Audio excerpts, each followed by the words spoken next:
Lock in America! It's time for Straight Talk! This is the Wayne Dupree Podcast, hosted by Wayne Dupree, with co-host Jason Robertson, delivering powerful opinions, artsy debates on politics, entertainment, and the hottest stories. No spin, just honest takes and real conversation!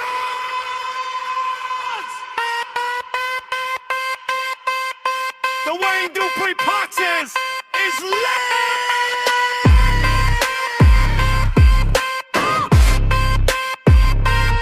Let's get into it right now.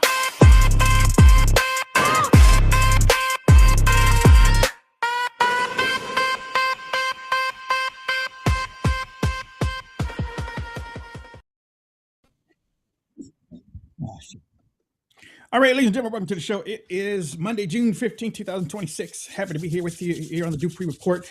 My name is Wayne Dupree, and to my left, your right, my left is Gandalf the Great, Mr. Jason Robinson from Minnesota. What's up, Jason? Hey, folks. Happy Monday. Welcome to the Wayne Dupree Podcast. I hope you all had a great weekend. So much fun stuff. Can't wait to go through it with you. Ladies and gentlemen, before we even get into anything, it's like every time when I Rumble Studio is so hard to use. Every time when I change my when I do my the FBI put out something last year or the year before last. Every night you should turn off your phone, or somehow that came out. Turn off your phone, turn it back on, because, well, actually, the FBI didn't put it out. Somebody put it out. Somebody that worked in the FBI, FBI and something. But turn off your phone every night. Your phone. So. Turn off your phone every night. Turn it off, turn it on, because of the listening stuff. So same thing with your computer. So when I turn off my computer, it restarts everything. And I gotta do this thing right here. Okay. Before we get into anything, a lot of flags. When there's we do have a peace deal. We have a MOU on the table. A memorandum of understanding on the table. Everybody's going around saying it's a peace deal. It's not a peace deal. It's a memorandum of understanding with another 60 days to work out a peace deal. Okay, that's basically what it is. But oil is dropping. Markets are cheering, and that's exactly the movement. People stop paying attention to their savings. But here's what doesn't change with the headline: the national debt, inflation, $1 that buys less every single year, no matter who's signing what in Geneva. That's why we keep our eye on gold, not because of one good day or one bad day. It's because it's the hedge that outlasted every administration, every war, every market panic. We have been speaking about Augusta Precious Metals. They walk you through the process of converting savings, converting the 401k into precious metals, gold, albeit. They have an A+ rating with the Better Business Bureau, thousands and thousands of 5-star reviews on what they do and how they do it. It's no cold calling. It's straight up. They help you retain your money through precious metals.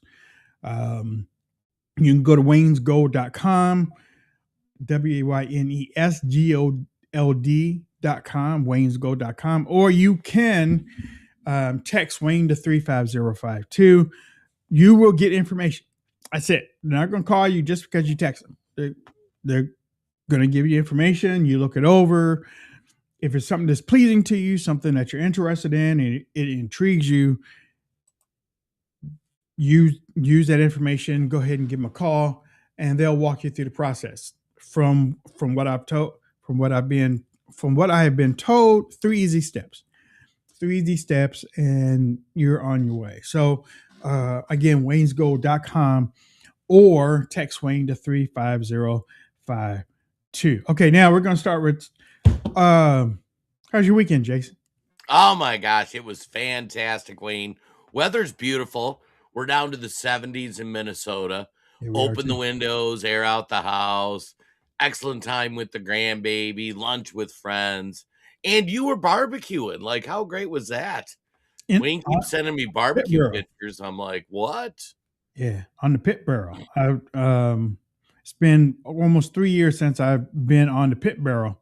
So, because it's easier to do it on those other grills. But if you can master a pit barrel, or if you can control the temp without electronics, you are a pit master. That's just the bottom line. What type of grill do you have? I have a gas grill and the charcoal grill, the old Weber. I'll be honest, I use the charcoal way more than I use the gas grill. Yeah, it's the It taste. just tastes better and it's Yeah. easier and funner. Yeah. You know, it's funny too when you talk about weekend and food. I had a weird experience. Yeah. So my wife we have a 90-year-old friend. It's a mother of one of my buddies.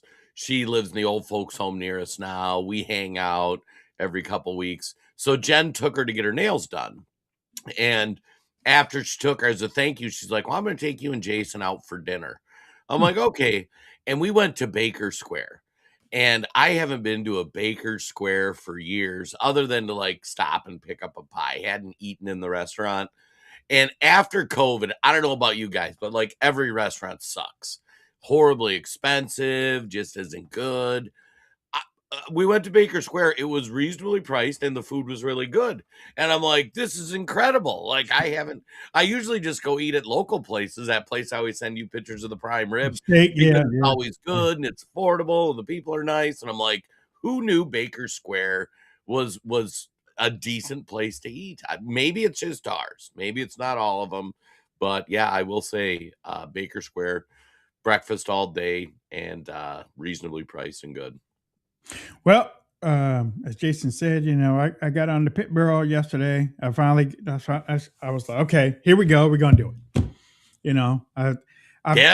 I've been lining it up and getting everything right and getting rid of the old rust that's been there for 3 years, and getting the basket and getting the charcoal, and I got the leg quarters and the chicken breasts, and I already had the applewood, so I was like, okay, we can go ahead and do it.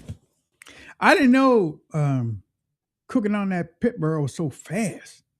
Oh, it can be. I didn't know it was that, Jason. I mean, basically everything was, honestly, to say the truth, everything was really done in about 40, 45 minutes. Right. Oh, yeah. But I do have to ask you this, because you said that you cook on your kettle, right? Yeah. Okay. When you put chicken on there and you basically are smoking it or barbecuing it? Yeah, you pretty much barbecue it. Okay. So that means that the temperatures are really high then. Yeah. Okay. Anybody out there that is smoking on a pit barrel or a kettle grill? Well, actually, have you ever smoked on the kettle grill? No, I am not. I have not gotten in the smoking movement. I know a lot of people do it. I love eating smoked foods. Mm-hmm. I just don't have the patience. We had an ex-brother-in-law. He would like, oh, I threw this on at 2:00 yesterday afternoon and it should be done tomorrow night. And I'm like, man, I don't have the patience for that. Like I get me grilling a cheeseburger and that's just plenty of time. Are you going to be one of these low and slow guys? And you're like, well, I mean, I have been. Okay, I have been, and it's just that yesterday I was like, okay, I'm going to smoke these, because like when you look at the videos online and you look at that meat and it's the skin is like golden and stuff, it really looks good, right? But the problem between grill and smoke is you can crisp up a skin. You can't crisp up smoked skin. The skin is kind of rubbery, kind of. it's not crisp.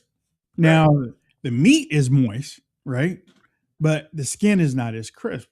But I guess my question to those smokers out there is,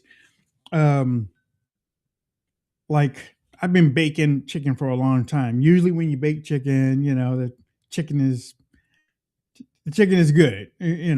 Chicken is good. But when you smoke the chicken, I don't know if there's any other way to say it. Is it supposed to come out like I had leg quarters? Is the meat texture supposed to be like what you bake, or is it supposed to be a little bit more rubbery? Did you have rubbery chicken? Well, I didn't let it sit after I okay. after I cooked it, so I just went into it, and it was done. It was done all the way to the bone. It's just that the texture. I thought the texture would be a little bit more, I don't know, like baked chicken. But basically, what I did, I took that chicken that it was already done. I took it, wrapped it up in aluminum foil, and put it in the oven for about 35 minutes, and it was fine after that. But yeah, for those Poultry's funny. When I was a young man, my sister was making one of her meals when we were kids, and she undercooked the chicken. And it was funny because I had to give her grief, and she was learning to cook. Like, you don't know how to cook. And so we were eating this chicken, and it's like raw. And my dad's like, "You're gonna eat that. Your sister made that." I got the worst food poisoning ever. I'm like laying in the bathroom, and if you ever wonder if you had food poisoning, you didn't. If you right, yeah, food that's true. poisoning, you are like, "Please God, strike me dead right here, right Yeah, that's now," true. as you're curled up on the bathroom floor. So ever since that scarring incident as a young child, I am totally down with overcooking poultry. Man, Yeah. you want to make a chicken and somebody's like, "Oh, that's dry." I'm like, "Get me some gravy. I am good." I never, ever, ever want undercooked chicken again. No, Like, you're right. You're right. Yeah, you're all right. Even though I haven't eaten undercooked chicken before, I have. You can do it with pork chops, though. pork, same way. Yeah. Yeah, you can do it with pork chops, and it's one of those things where you laying out on the floor in the bathroom, and you're hot, and you're Right. You're hot, you're cold, your back end's going, your front end's going. You're like, see, that's why I like cooking beef. It's a little overcooked, a little undercooked. You're still good. You're not going to die. You're not going to perform a self-stomach pump. Yeah, It's, yeah. yeah. And that's why it's funny when somebody's like, "Oh, I think I got food poisoning. My tummy was upset." I'm like, "Dude, you have no idea. Like, Yeah. if you ever had food poisoning, Yeah, you yeah. you weren't wondering. You weren't thinking you had Nope, food nope. poisoning. You You knew. you knew you had food poisoning. Oh yeah. All right, ladies and gentlemen. According Oil, to, $80 a barrel, man. How cool is that? say what? Oil's down to $80. $80, ladies and gentlemen, $80. According to Pakistani Prime Minister Shahbaz Sharif, in a post on X late Sunday, the U.S. and Iran reached a peace deal with immediate and permanent termination of military operations on all fronts, including in Lebanon. I gotta say it again, including in Lebanon. I'm gonna say it one more time, including in Lebanon. Pakistan and Qatar mediated. Let me say this in plain language too. A peace deal between Washington and Tehran was brokered by Islamabad and Doha. That's the world that's basically the world that we live in today. President Trump on Truth Social said on Sunday night, quote, "The deal with the Islamic Republic of Iran is not complete." Those are quotes. He authorized he authorized reopening the Strait of Hormuz toll free and lifting the U.S. naval blockade. Okay. I laugh at that. I laugh at that. I laugh at that particular thing because being so-called student of history in a way, because I love history and I love it. I never heard of a blockade on top of a blockade. I never heard that before, and that's basically what the United States did. But according to Al Jazeera, the signing ceremony is set for Friday. And what Pete Hegseth has said is that the naval blockade stays in effect until it's signed. So immediate, I guess, means when everything gets signed by Friday, or unless Israel does something crazy. and I think, honestly, I think that's the biggest story of today. And I've been watching a whole lot of responses on social media. They're just waiting for Israel to do something. Israel's top officials are coming out. They're saying this is bad for us. We were left out of the process. This is not a betrayal, but word is coming out about some things that President Trump said to Netanyahu about basically getting in line on this one and stuff. And some of the officials over there in Israel are not happy. Quote, slap in the face is what I read earlier. So I was thinking about this yesterday, and take it for what you will for those that are watching and listening. Iran knew what it was doing by putting Lebanon in the deal. They knew what they were doing because they knew that they knew Israel can't keep its hands off of Lebanon. Israel is going to keep doing it. Thus, there won't be peace because Iran is going to continue to hit toward Israel or whatever. And I guess I'm saying this because I also tweeted out yesterday, this is a not get out of jail, but this is an off-ramp for President Trump right now. The quicker that he gets everybody turned around and coming on home is the best for him and the Republicans in the midterms. Because what Iran is doing by putting Lebanon in there and probably so-called protecting Hezbollah, again, they know that Israel can't do it. They know it. Now, the United States doesn't have it. The United States is going to come on home. Hopefully. The United States is going to come on home. But the question is, with the way that President Trump reportedly has said, Israel, you're going to fall in line, or Netanyahu, you're going to fall in line. This is the way it's going to be. Stop doing it. The question will be is, when the report comes that Israel has been fired upon and they respond in kind, and then missiles are coming at them at all angles, will the United States step back in? That's the question that remains. And based on what we've seen in the past, the United States might step in. However,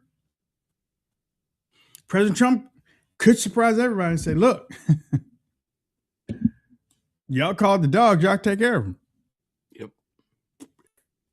We hope it might go that way.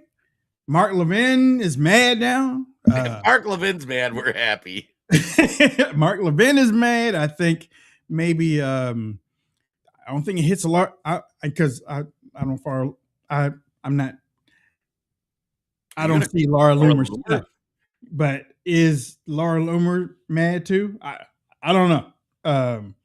But you can you can at least bet that a lot of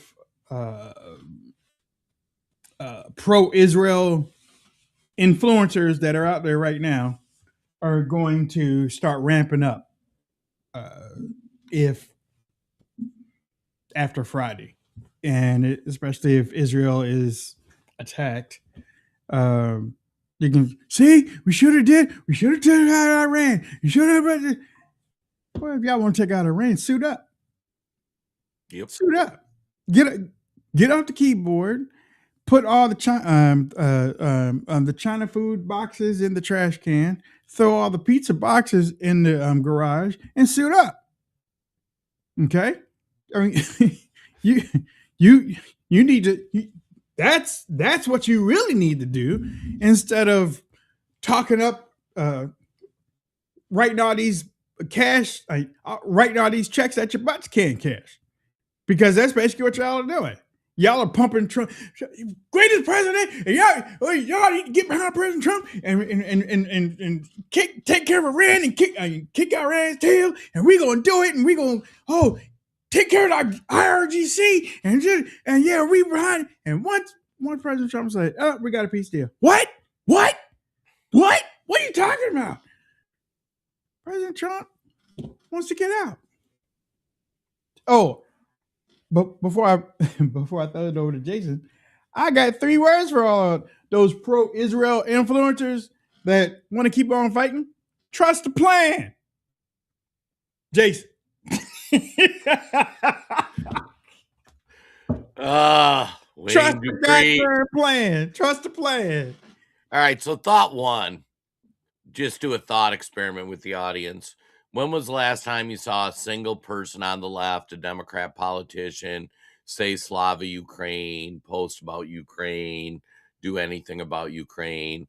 Even Ukraine flags and bios, those are all going away. Just so you guys know, we quit paying them in 2024. We quit paying for that war. Nobody has said shit since. And Russia and Ukraine, same wars going on, same stuff's going on. Sometimes Russia's winning, sometimes Ukraine's winning. Nobody in America cares. We quit paying for it. The politicians quit getting their kickbacks. Suddenly, I mean, when was the last, like Democrats, like they would be waving Ukraine flags in the, in the chambers of Congress. Nobody cares. And that's good, because not our circus, not our monkeys. Let those guys fight it out. The war in Iran, Trump got into it. The Iranian people were supposed to rise up and overthrow the government. He wiped out a bunch of the government. He, blew up a bunch of things. Like, there was a lot of damage done. They did some damage back. They had more military capabilities. And the fact of the matter is, this has progressed as far as it can go, unless you want boots on the ground. That's just pretty much the reality. Donald Trump is making a deal. It's better than when it started. It sounds like the framework is very similar to the other framework he's done in the Middle East, where it's an economic incentive for behaving, is the best way I would describe it. If you look at all the peace deals he makes, it's like, okay, if you behave, we will let you have an economy. And that sounds like that's what he's going for in this. Anybody who says it says this or it says that or the other thing, everybody is just speculating because nobody's seen it. But it sounds like there's talk about rebuilding things that J.D. Vance already debunked. There was just like in the last hour or two, there's talk about, are they going to charge a fee to go through the Straits of Hormuz? At the end of the day, Donald Trump, it sounds like, is steering the deal towards, if Iran behaves, they get to have an economy. And if they don't, then they won't, which Israel's pissed because Israel doesn't want there to be an Iran. Israel also enriched too. What do you mean? He doesn't care about, President Trump said that the enrichment, wait a minute, let me put it a quote because I saw that last night. But Trump said something about Iran. Let's see. Okay, wait a minute. I haven't seen where he's backed off on the enrichment of the uranium. That's still the big sticking point.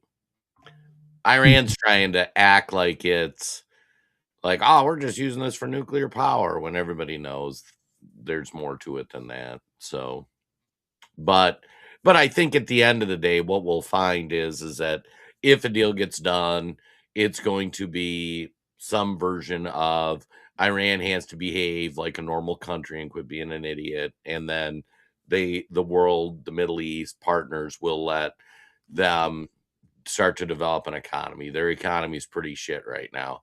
And it sounds like a lot of the enforcement's going to fall onto other countries in the Middle East as well, hopefully lessening our footprint and involvement. Like, we're not leaving the Middle East, which I would like, but it sounds like they're gonna tone back how much we do and how much the other partners in the Middle East do. So, but I think the political reality is Trump's got to get this buttoned up, because we got midterms and we want the economy to go down, and people are starting to get a little squirrely. It's been going on 3 months now. And I think that, unless we're kind of at the decision point where we need to say, okay, screw it, let's just go all the way, or we need to say, let's just get the best deal we can and back out.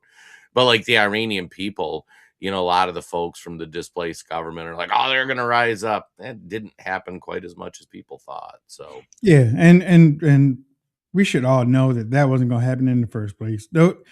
Those armies over there, they don't rise up except for internally. They don't rise up against major forces. They, look at Iraq. According to, let's see, this is JNS. What is JNS? Mm-hmm. Jewish News Service, I think.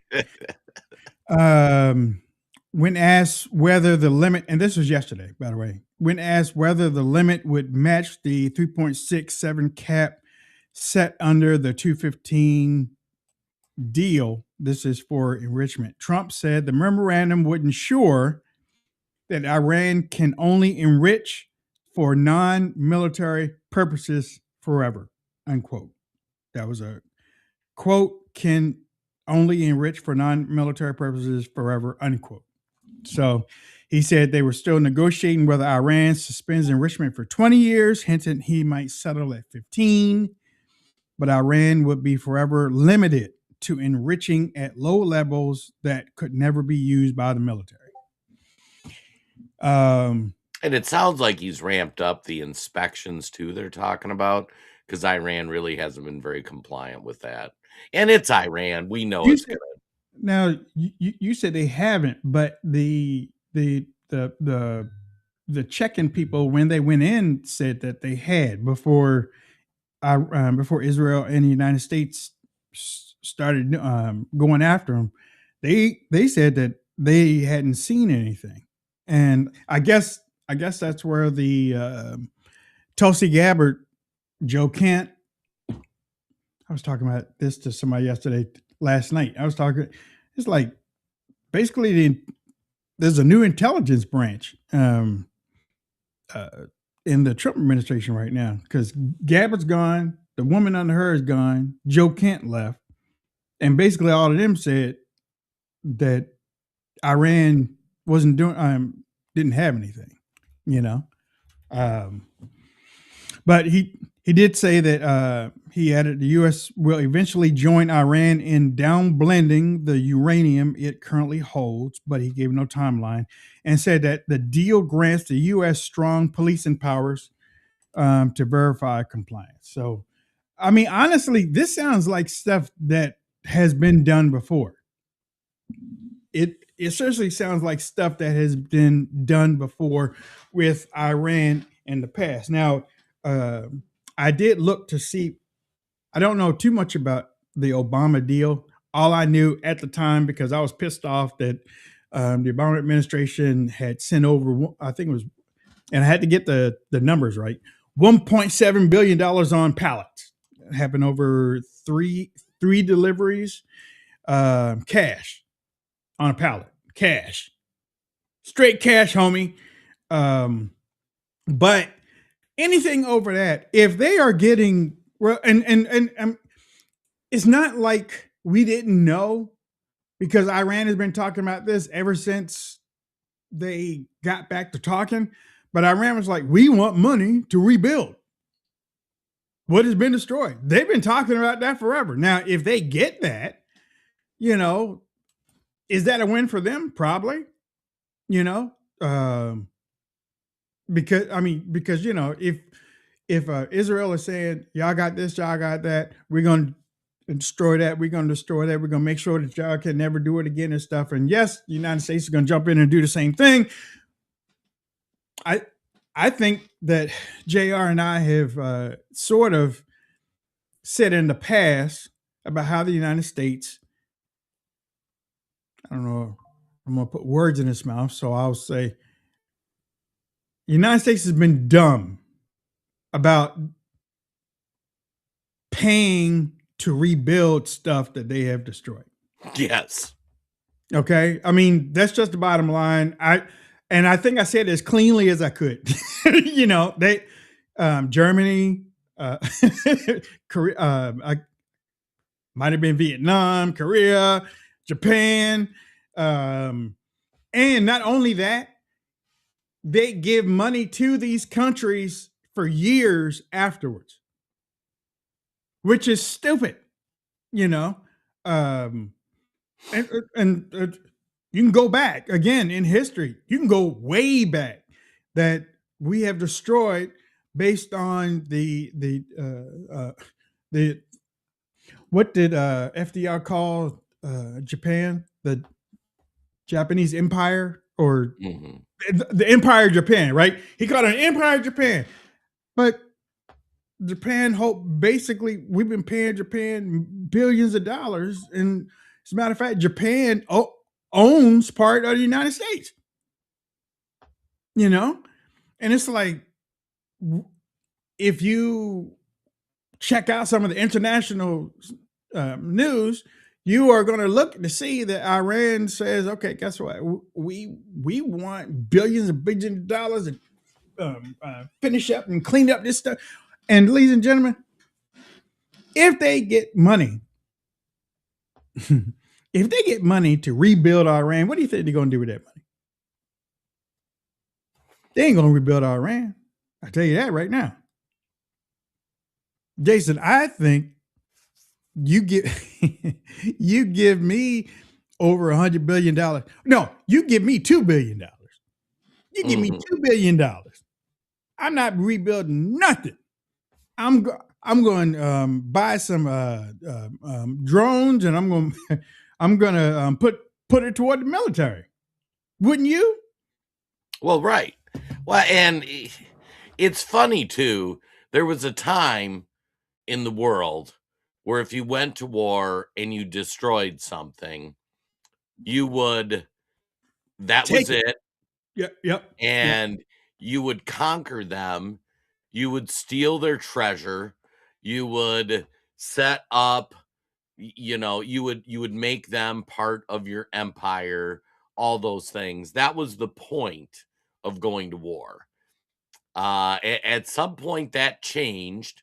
And the point of going to war in the last 100 to 200 years for the US is we go blow things up because some moral bad.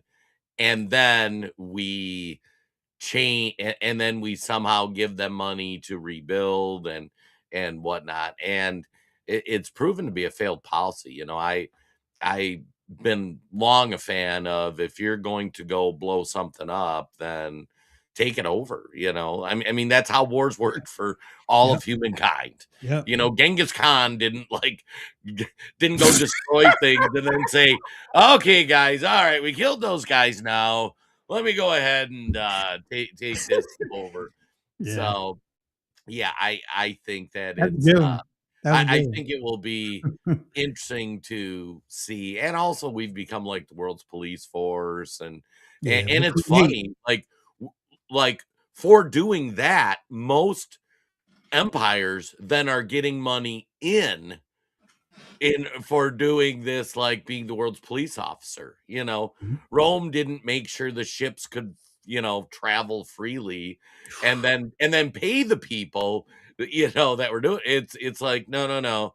If we're going to provide this service, then you're going to pay us. Rome is good too. Rome is good because when Rome destroyed Rome, the soldiers stayed, or soldiers and their families moved in.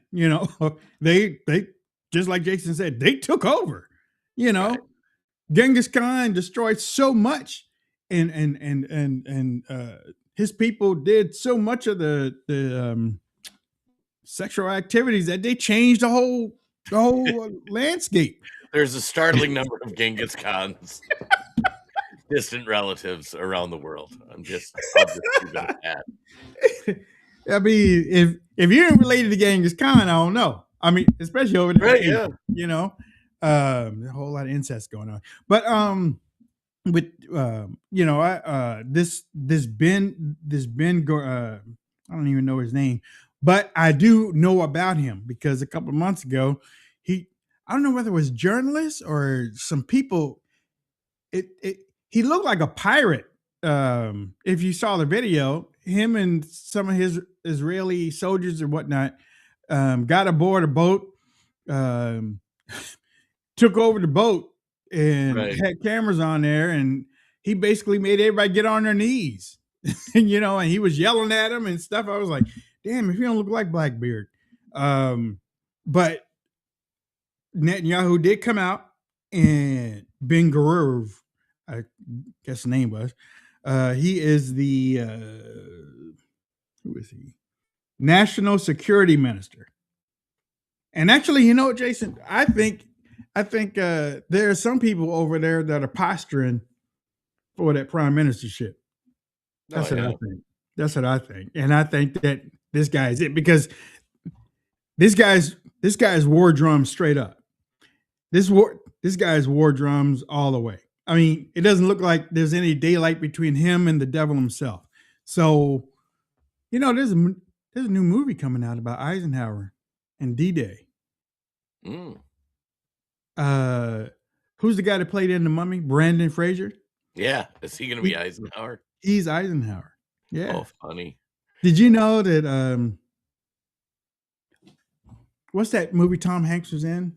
The D-Day movie? Save It. Was that Saving Private Ryan?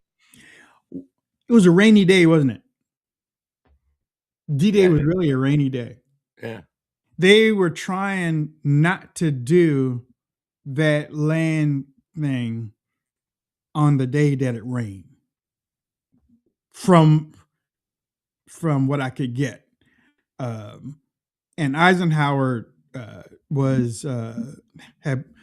Eisenhower had brought up this weather guy, and the weather guy kept saying, or the military generals have said, if you do it on this particular day and the weather is bad, you're going to lose a lot of soldiers because of how it was, how the beach was and all that rain and stuff. You're going to lose a lot of people. And it looks like that's what Eisenhower did anyway. It turned out that way. So, Well, I think, hopefully out of all of this, I think the U.S. will have to face a hard reality of what does our relationship with Israel look like, and where our interests and Israel interests are not always in lockstep. And I think, the Trump, Netanyahu, all that stuff, I mean, for our entire lifetime, like, I love how people are like, oh, Netanyahu leads Trump around. Yeah, welcome to politics in America for the last 50 years. I mean, but I think now Donald Trump saying like, hey, we went in, we got done what we wanted. We do not have the national willpower to go further, which would probably be boots on the ground. So let's get a deal signed. Let's move on. And Israel's dissatisfied with that. And this will be interesting because, you'll have some Republicans, the Mark Levin crowd, like, no, we need to back whatever Israel wants. And it's like, well, then Mark, like, pack up, move to Israel. Yeah. Yeah, like God love you, and it's the same with any of the other nations. Yeah. We like on the right, especially, we all largely agree that we don't need to be intertwined in everybody else's crap that's going on in the world. We got plenty of our own stuff, and Israel was that one sacred cow that you just couldn't get away from, and now I think the Trump administration is making moves where they're like, nah, Israel, you guys are good. Do what you want to do. Yeah. And that's why I'm saying before the 19th, before Friday, there's going to be an explosion in Israel that they've been attacked by Lebanon. But that's just, and I'm not a soothsayer. I'm not a medium, That's just the MO. Hey, tomorrow morning the sun's gonna rise, and tomorrow night the sun's gonna set. Yeah, we're not exactly out there on any of this stuff. No, it's right. It's right there in front of us. Yeah, Israel wants. I mean, they have different goals than we do. We just assume they all just relatively get along and just leave us out of it. I got a question for you. Is the Greater Israel Project in trouble? It's a religious movement for them. It's never going to be in trouble. It's going to be something they're working on until it's accomplished. Yeah, do you want to explain what the Greater Israel Project is? I don't have the silver hat. I don't have the silver hat. No, I mean, well, and I don't even know if it's conspiracy theory now. I mean, there is. No, it's not. There are feelings from the Jewish people in Israel that the Middle East is, God gave the Jews the Middle East. I mean, this is a big summation, and there are people that think Israel's, once we establish Israel after World War II, there are people that think Israel should be controlling, and the Jews should be controlling most of the Middle East. And they've continued advancing on that.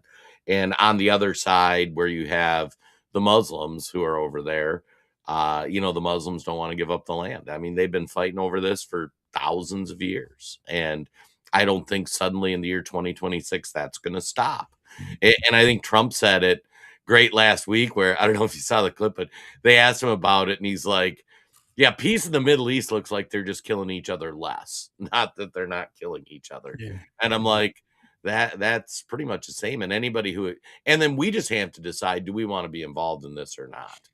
And if we, I would rather we focus on getting the Muslim invaders out of our country than worrying about what's going on over there.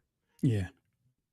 Well, to give everybody a little bit more update on some of the news that has come out this morning, according to an Israeli news service, Ynet, cited by CBS this morning, Netanyahu told Trump directly that Israel will not pull troops out of Lebanon and does not consider itself bound by the Lebanon-related parts of the U.S.-Iran deal. So the deal's central promise, like I said before, peace on all fronts, including Lebanon, is being rejected by a party that is not even a signatory. According to the Week and Fox News, Defense Minister Israel Katz, which was earlier this morning, said the IDF will remain in security zones in Lebanon, Syria, Gaza, Greater Israel, quote, indefinitely. He said he and Netanyahu conveyed this directly to Trump and to U.S. officials. As I said, Israeli National Security Minister Itamar Ben-Gvir, quote, Trump's agreement does not bind us. Israel is not subjected to the United States. Okay. All right. There you go. That is the statement that if they, Jason, back me up, that statement right there, Trump's agreement does not bind us. Israel is not subject to the United States. Y'all want to get into it? go. Yep. We ain't gonna touch it. We tried to help you out. We tried to do this peace deal. Not on. You remember a few times I've talked about how Trump went after Steve Bannon in the first term, and I kind of felt bad for Steve Bannon because Trump really went after him. Is like he kept burying him and digging him up and burying him again and burying him again. That's basically what they have done to Iran since October 7th. Okay. Netanyahu did the pagers. He did he's Netanyahu's killed a lot of people. He's on all fronts. He's killed a lot of people in that region. Netanyahu and his marauders have killed a lot of people in that region. But Iran has been gone after since October 7th. At least 3 times they have been attacked for it. Okay. Many of us will say it was justified because of October 7th. How many times can you kill a person and put him in the grave and then dig him up and kill him again? So I'm saying all that to say, if that's the posture that these Israeli officials want to take, some of these influencers have to realize that they are not going along with American interests on this. They're not.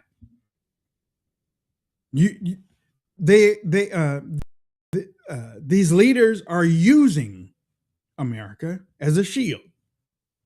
That's just the bottom line. They're using America as a shield. They are walking into a club, slapping the biggest man up there, and then turn around and say, "Take care of it." It's easy to see. If you want to see it, it's easy to see. If you don't want to see it, that's why people get in trouble. They turn their head or they put their head in the sand, and then the next thing you know, you're like, "Why is my gas, so high? Why are my groceries so high?" You put your head in the sand. Many of us could have seen a lot of this stuff that is going on, and especially if you look at some of these latest documentaries, they ran war tests thousands and thousands of times about Iran over the last few decades. They've ran thousands and thousands and thousands of times, and over 90% of the time, the first thing that Iran did was take over the Strait of Hormuz. Right. That's the first thing. And Israel had to know that, because Israel has been trying to get all the past presidents to do what happened over there. And they're like, yeah, but it's going to do something with the economy. It's going to turn this way. Jason, what did you say it was? 80 what? What do you mean? The barrels? Oh, it was $80 a gallon before I happened on the podcast. $80. Okay. $80 a gallon right now. What has been unlocked that probably Israel didn't think about? And need I say, maybe even the United States didn't think about, was they can close it anytime they want to now. They hadn't did it before, but now they can close it anytime they want to now, if they want to start some stuff. If Israel hits Lebanon out of guess what? They'll close it. Something that they have not done before. After October 7th, they didn't close the strait. After the bombing, the one a couple of months ago, last year, they didn't close the strait.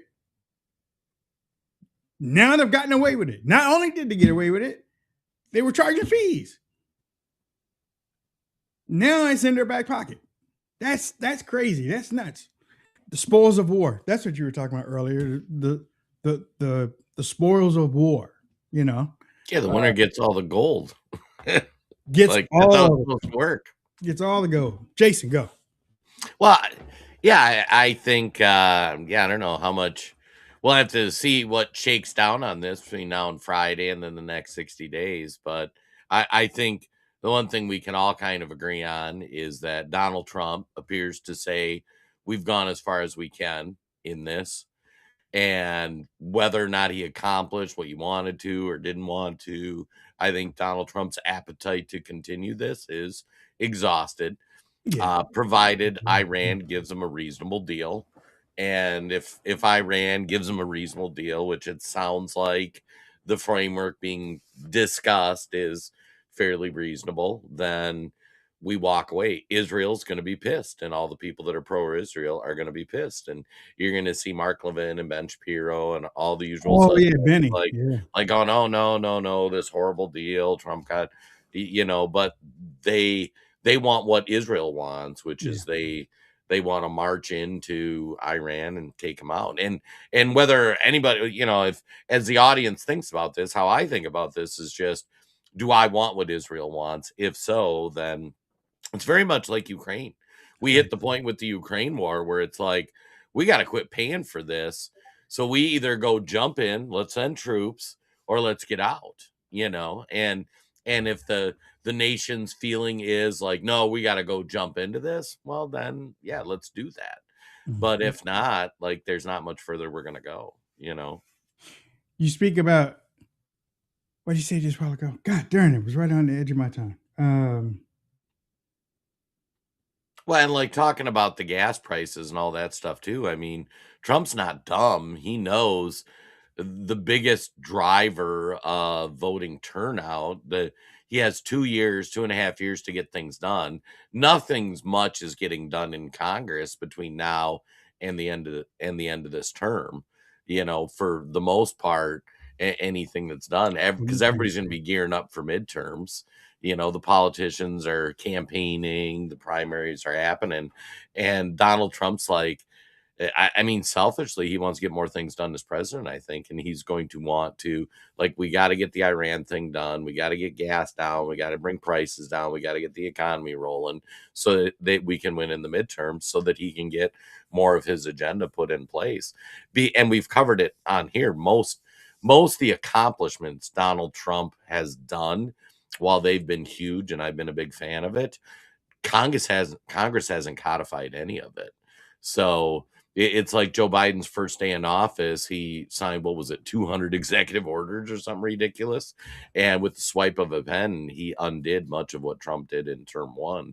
And, if we can't get a good congressional majority, like, that could happen, this next round. I know.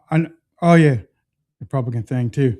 A couple weeks ago, kind of went under the radar because of the Iran war and everything. Republican-led House passed. What's up, Master Sergeant James Stevens on Twitter? A Republican-led House just voted 226 to 195 on Thursday to pass a Ukraine aid and Russia sanctions package. Almost $2 billion in aid plus new sanctions on Russia. Republican-led House now. They did that. Many of y'all probably didn't hear about it. Zelensky is going around. By the way, Zelensky's talking crap too.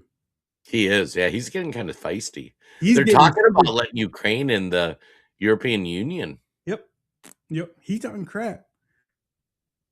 And Johnson and them just gave him $2 billion in aid. Well, that's not done yet. Well, offered it. And the House usually can do that because they're in charge of the purse strings.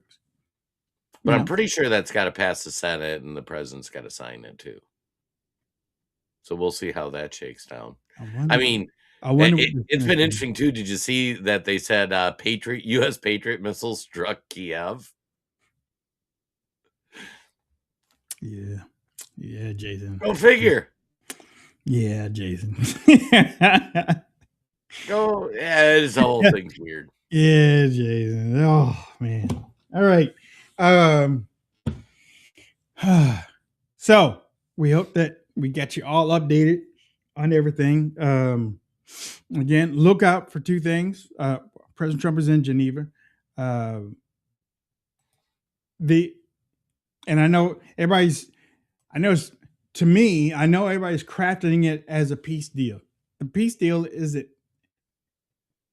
it's more like a ceasefire deal to me. I mean, but it's a memorandum of understanding for an additional 60 days to work on to get the peace deal and to sign the peace deal. So it's like it's like one of those bill collectors coming to you and say, "Look, just authorize us to take out the money in 60 days, and everything's good. We won't bother you. We'll just let it go." So that's basically what it is. And as long as the Lebanon thing in there is a poison pill. Say what you will. I just think that Iran knew this and they just put it in there because they're like, we know Israel's not going to stop. We know they're not going to stop. And it might have been a message to the United States. See? See? Look at them. They're the ones that got y'all into this. They're the ones that are doing this. It's not us, it's them. So it might have been a message to them, Gandalf. What do you think? Yeah, I hope this just means we're either winding down our involvement in the Middle East, or if we're going to be involved, let's just allocate the resources to get it done. I think the forever wars, the messing around, getting involved, like that's never worked out well for our country. It just drains resources and gets us unnecessarily involved in things we don't need to. So hopefully Trump's going on that path. And like I say, for those who say, like the Mark Levins of the world, who say like, no, we need to take Israel's side on this. Well, then like put the bill on the floor, in the House and the Senate, like let's go to war, let's flatten Iran like we did Iraq, and then let's be done with it. Like if that's the path, it's these half measures that it just never works. So all right, Jason, give me some last thoughts. All right, last thoughts. 3-pronger. Prong one. Thanks everybody for tuning in. Hope you had a great weekend. Chats were hopping as always. We appreciate you guys tuning in. Well, I have to figure out getting chats on the screen again. I missed that. Thought 2, Elon Musk, first trillionaire. God love Elon Musk. And the cool part of the story is a bunch of people that worked for SpaceX became millionaires because they opted for stock options when they started working there. And I was reading this story this weekend. There was a janitor who was a legal immigrant from Mexico, and he started working at SpaceX. And they're like, well, you can either take this wage or you can take a little less, and we give you stock options. He took the stock options. Now he's a multi-millionaire. Welcome to America. That's fantastic. And then last thing, White House UFC fights. I thought that was pretty badass. Maybe we can talk about it tomorrow. This America 250th celebration. I think that's a key part in America is we used to all agree that America's super cool and America is the greatest country in the history of countries. And I love the fact that Trump is trying to make this a big deal to restore the patriotism that we solely need in this country. I am old enough to remember 1976 and 1776. I am old enough to remember those quarters that had those numbers at the bottom. Oh, yeah. That was real cool to see. That's when Americans had change. That's when America had change. But yeah, the 1776. Wait a minute. Was it just 1776? No, it was 1776 and 1976. That was on the bottom of the corner. So Yeah. For those that are out there, if y'all didn't get anything from me on this show, I'll say it again and I say it again. If Levin and Shapiro want to keep fighting Iran or taking Iran, suit up. Suit up with your Avengers clothes on and go out there and take on Iran, because America's going to come on home. And if you got a problem with that, tough snails. I was getting ready to say tough breasts,